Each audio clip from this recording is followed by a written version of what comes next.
Thank you.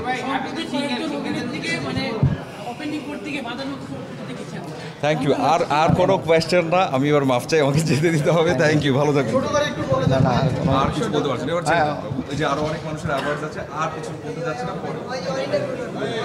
একটা web series এবং সেখানে ভীষণ রকমের খাটনির একটা কাজ ছিল, ভিকি জাহেদের ডিরেকশন। তো ভালো লাগছে যখন দেখা যায় যে একটা নিজেদের কাজকে এভাবে করে আপনারা অ্যাপ্রিসিয়েট করেন, সম্মান জানান। সেটা আমার কাছে ব্যক্তিগতভাবে ভীষণ সম্মানের, ভীষণ আনন্দের এবং এটা দায়িত্বের।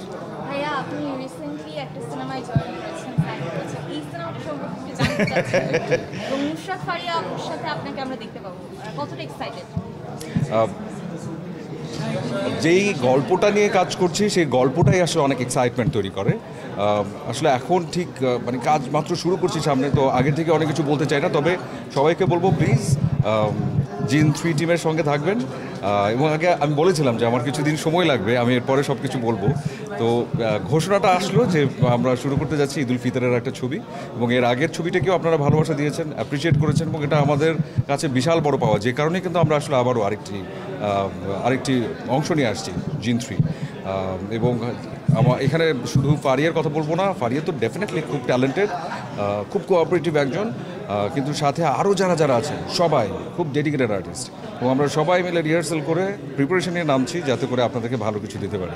দোয়া করবেন সবাই, ভালো থাকবেন। Thank you. ভাইয়া, সামনে ভালোবাসা দিবস, আপনার কাছে ভালোবাসার সংজ্ঞাটা কি?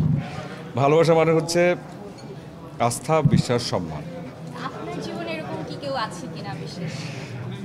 সম্পর্ক থাকবে না এটা তো হতে পারে না, সম্পর্ক ডেফিনেটলি থাকে, কিন্তু আমার কাছে বরাবরই একটা জিনিস মনে হয় যে প্রত্যেকটা মানুষের ব্যক্তিগত জীবনটা কিংবা মানে অনেক যেমন বাবা মা সবাই মিলে তো আসলে পারিবারিক একটা জীবন, কিন্তু কর্মক্ষেত্রগুলো আলাদা। আর যেই মানুষগুলো আসলে আমাদের নিজেদের সঙ্গে জড়িত তারা আসলে খুবই সাধারণ, তো তাদের জীবনটা সাধারণ থাকুক, সেটা আমার পছন্দ।